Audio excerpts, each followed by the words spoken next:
Good damn morning, Americans. Jericho Green here with you once again. Now, there's been some small developments in the case of the botch extraction in Venezuela. As you all know, there were a group up to 60 men. That's a platoon or something. Up to 60 men who decided to go down to Venezuela and extract / kidnap / extradite the half president, because the Maduro is in there, and then the other guy, can't remember his name, Guardo or something. The other guy's in there too. The other guy is who the Western world supports. Maduro is the socialist piece of shit who dragged Venezuela into the depths of starvation and socialism. Remember what Bernie said, Venezuela, the greatest fucking example of socialism. Wonder what that crazy little bastard's doing right now. Anyway, so these guys got together under some company called Silver Corps in Florida. It's Blackwater type shit. So they decided to get together, go get Maduro, bring him back to the U.S. Maduro does have a $15 million price tag on his head, so I definitely understand the motivation. What I don't understand is when they caught these fools, they gave up all the information they had. But then I read where people are saying, the special ops dudes were looking off camera, which is a telltale sign that they're lying or they're being pressured or something. I don't want to believe that these highly trained individuals fell apart under scrutiny. And the Army released, or somebody from the Army released their records, basically, and not all of them, but their qualifications. And these dudes, they got Bronze Stars, they got all these medals, they were deployed here and there for years. These are bad motherfuckers, so I don't understand why they're singing like birds on tape. And then one of the guys, I think it was the first one, because yesterday they released the video of the second guy that they caught. The first guy, Denman is his name. He's the one who said, when asked, who sent you to do this, he said, Donald Trump. Now, that's the part one of the parts I don't understand, because based on all the enemy of the state type movies that I've seen, usually there are more degrees of separation between the president or whoever's in charge and the people carrying out the act. I seriously doubt Trump got on the phone and called this fucking group of expendables to go and handle this. I really, really doubt that. You think Warren Buffett is calling up Pizza Hut for his pizza? No, he has people for that. There's degrees of separation between Warren Buffett and the person taking the orders at Pizza Hut. There's people for that. Now, if Maduro got droned, if they gave him that General Salami package, then I'd be like, yep, that's Trump. That's him. That's what he does. But they didn't. It was a failed attempt. I don't know how far they got. They said that the two guys that they had making the videos that they caught were in a group of these raggedy fishing boats, kind of try to sneak in without being detected. So, I don't know, man. It's just... it just doesn't sound right. It don't sound right. It don't look right. It don't smell right. It just doesn't. I don't see if Trump, and like I said yesterday, he has the full might of the United States military at his beck and call. But you think he's going to hire the ATeam? This is the part where they shoot the fucking A into the screen. Get out of here. I don't remember who it was. Shout out to whoever you are, man. But he was saying, yeah, man, this is like an episode of the ATeam. So I wrote back, I said, yeah, these dudes are going to get locked in a warehouse with everything they need to escape and no guards. Isn't that how it worked out every week, and I never saw that as a kid. I just thought these were the baddest fucking dudes ever assembled, and they just knew how to get out of shit. They just knew how to take some junk car and some old pipes and make a car with metal. Like, I remember seeing an episode, 2 episodes that stand out in mind. There's an episode where they were locked in some warehouse. There was an old car, all these metal sheets and shit and tubes and some kind of explosives. So they come flying out of this fucking warehouse or wherever they had them held up. They come busting out of the side of the building with this armored fucking car, and somehow it was able to shoot projectiles and shit. I'm like, who the fuck is locking these dudes up in Home Depot? Shit. Also, another episode, I remember Mr. T, they were, building, I think it was like some kind of bulldozer or some shit. Well, whatever. They're, building this contraption to get out, and they needed a nut to go on top of a screw. Man, tell me Mr. T didn't take off one of his rings and screw that shit on the, like a nut. Like, Mr. T has fucking threaded rings on his finger. Man, that shit was crazy. But anyway, that speaks to the hilarity of this situation. It's only funny because nobody got hurt, nobody got killed. They're saying that these guys broke Venezuelan and international law. They will be prosecuted to the full extent, blah, blah, blah. We'll see what happens. But like I said, Pompeo said, we're going to do everything we can to get these men back to America. Oh my God. What the fuck? Anyway, on to some much more serious shit that I probably won't be laughing at. You've all heard, or I assume you've heard, of the sad case of Ahmaud Arbery, the guy who was jogging through a neighborhood in Georgia. He was thought to have been looking inside of been inside of this house that was under construction in the neighborhood, and it was a neighborhood that the killers lived in. So there are 2 people making phone calls. One was to the non-emergency number. So this other person who called the non-emergency number didn't seem to threaten this man that these other 2 clowns did. So he's calling up saying, yeah, we've seen this guy in the neighborhood before. It's kind of an ongoing thing. We see him, looking in houses and shit, being suspicious. Whatever. So then one of the 2 who were involved in his death call, and they say, or he tells them what's going on. We see him looking in houses and shit. And the 911 operator's like, well, where are you? Where are you? And the guy doesn't respond. I guess he just leaves the phone on or whatever the fuck. So there's video footage. This shit happened back in February, but nobody heard about it. But there's video that was released, somebody's cell phone video of the killing. So I look at the video, and to be honest, you can't see shit really. I mean, you see the guy holding a shotgun. One of the guys holding it. There's 2 of them, father, son. One got out of the truck. They pulled in front of the guy, hopped out of the truck with their guns. I believe it's the older guy who confronted him had the shotgun. I could be wrong, but I believe it's the older guy, the father who had the shotgun, who confronted him, and the son was still in the truck, or vice versa. The video wasn't that clear. But somebody's confronting him who has the shotgun. They get into it. He's tussling with the guy who got out of the truck, and then the guy's son shoots him with a shotgun. Boom. And he falls to the ground.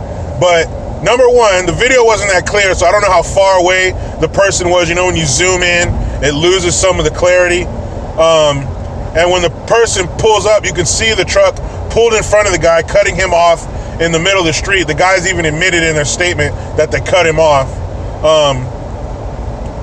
So the guy, when he pulls up, who's filming, when he stops the car, the phone goes down for a second, and then it comes back up. And the whole video starts after they've already pulled in front of the guy. So the guy, a truck pulls in front of you, guys hop out with guns, you don't have one, fight or flight, man. And they were blocking his path, so he's like, fuck it, I'm gonna defend myself. Now, based on all the evidence we have right now, these dudes seem like a couple of fucking murderers. They seem like a couple of assholes who did not have to pursue this guy. What they should have done is followed him. You have the police, you have 911 on the line, just follow him. Give the 911 dispatcher information about the guy's location, what he's doing. So when the police come there, the guys who are supposed to handle shit like this have as much information as possible to deal with the suspect. Now, the guys finally got arrested, I think yesterday. They're being charged. There's going to be a grand jury convened, supposedly.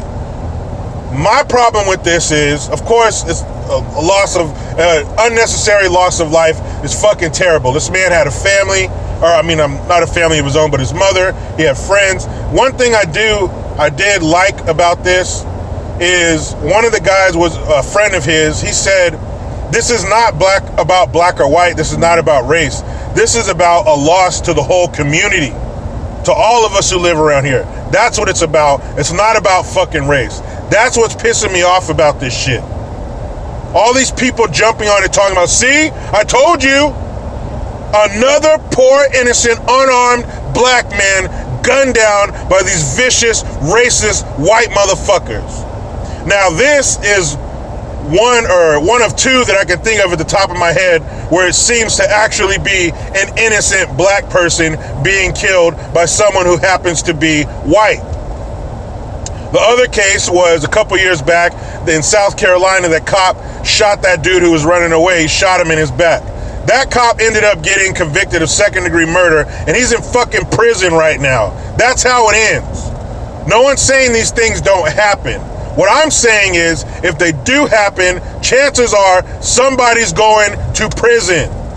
That's how the system works. What I don't like about this is this overtone that this is just a racist fucking country. I see, this shit happens all the time. And I wasn't going to say anything about this case, but I was on Instagram and I follow somebody that I know, and they are such a blue-haired, ultra left-wing SJW turd that I can't unfollow them. I have to see the train wreck of crazy shit that they're going to post. So of course, she posts a picture of Ahmaud Arbery, and it says another unarmed black man murdered by white supremacists. There's no fucking proof that these dudes are white supremacists or that it's racially motivated. And really, that's a moot point. Somebody got killed unnecessarily. That's the problem. This situation is not indicative of America. America is not a racist country, and white people are not racist just for being white. There are racists in every group of fucking people. There are studies that show that black people are the most racist people in America. Look that shit up. But unfortunately, Ahmaud Arbery is going to be added to these lists of fucking dummies who were killed by the cops or killed by white people. Because in most of these cases, if you want to be honest about it, the person being shot had it coming. You can't fight the cops. You can't pull your gun on the fucking cops. You can't be committing a crime. That brings the cops. They have guns. If you don't act right, you're probably going to get shot. But by all accounts, this seemed like a good guy who was in the wrong place with the wrong fucking people. And you have, of course, these fucking celebrities. They can't let this kind of shit go to waste, especially now when people are focused on bigger things. They got to say, wait, don't forget about me. Remember me? So LeBron James gets on Twitter, and it makes sense that he gets on Twitter and didn't release a video because he can't talk because he has China's dick so far down his throat and apparently has his head up his own ass. So if he tried to talk, it'd be like, because he got Chinese communist dick down his throat. So this fucking turd gets on Twitter and says, we're being hunted. We can't even go out for a jog. What the fuck, man? Are you serious? We're being hunted. Whoa, whoa, whoa. Hold up, dummy. We're not being fucking hunted. And if we're being hunted by white people, then why the fuck do you live around them? Because see, that's what these motherfuckers do. That's what anybody does. If you live in a bad area, white, black, or otherwise, and you get the means to get the fuck out, what do? You get the fuck out. Because you don't want to be around that wild, crazy fucking violence either. So don't give me that bullshit that we're being hunted. If you want to talk numbers, motherfuckers, it look like you are hunting me. Not the cops, not white people. Hunted. Then take your ass back to Akron where you're safe around all those black people that aren't going to hunt you, you fucking idiot. Do you guys know who David Birchfield III is? I'll give you a second. Think about it. Cue the Jeopardy music. Nothing? Okay, I'll help you. David Birchfield III was this child in St. Louis who got shot in the stomach. Child, how old was he, Jericho? He was fucking 6 years old. And he got shot by some wild-ass Thundercats while he's driving through an intersection with his family. But don't worry, guys, he wasn't the only victim. That's right. This little 6-year-old boy's 9-year-old sister got shot too, and she was in critical condition. Now, where the fuck were you on that one, LeBron? These were kids. Fucking adult. These were kids. These were little black kids who were hunted. Where the fuck were you? Huh? Oh, that's right. The perpetrator, aka the shooter, was black. So that don't mean shit. Nobody cares about that. Not even you. Not even your virtue signaling punk ass. You don't care. You have that survivor's guilt. I've talked about this before. You got these rich athletes and actors who come from fucked up situations, and when they make it out, they feel guilty that they left. So they always have to reestablish this connection to the hood, this connection to my people. My dad used to tell me something. Son, they may be your color, but they ain't your kind. LeBron James and the rest of these celebrities don't give a fuck about black folks being killed unless it happens to be by a white person. And if this white person, like this dumbass in this case, has ties to law enforcement, even better. Because that reinforces the narrative that cops are on a permanent hunting season of young black folk. Even though the number one cause of death for black folk 18 to 34 is other black folk. You dumb shit. We're being hunted. Shut the fuck up. No one's being hunted. He came across a couple of pieces of shit that did piece of shit things. And it's fucking sad. Like I said, this is based on what we know now. That's how I think it went down. That dude did not deserve to fucking die. And if he's fighting with your father, why don't you hop out the truck and help your father fight instead of shooting the dude? Now, if he's curb stomping your old man and he's about to split his fucking head open on the ground, that's one thing. You're saving your old man's life. But even then, you're saving his life in a situation you put yourself in. You guys should have stayed on the phone, followed the guy from a safe distance, and gave the operator, the dispatcher, information to feed to the police that were going to show up. And guess what? He would have went home or got arrested, and you would have went home. But you're not going home. Neither is he. He's in the ground, and you're about to be in fucking prison. This is a sad situation. And okay, let's say these guys were a couple of gun-toting, white hood-wearing, Confederate flag-having, black folk-hating motherfuckers. Okay. That's still not indicative of this country. Our whole country is not represented by these two fucking morons. The son in his booking photo even has his mouth open. Fucking idiot. But people, you know what time it is. It's time for me to hop in this damn rat race. But you know how it goes. I try to be done with the left, but they just won't let me. Please subscribe. Hit that notification bell because every time it rings, a piece of shit liberal cries. Get your Jericho Green notification tone, excuse me, $1.29, link in the description box. Utilize the PayPal link and the Teespring link to get your green gear. I am Jericho Green. Man, I'm out.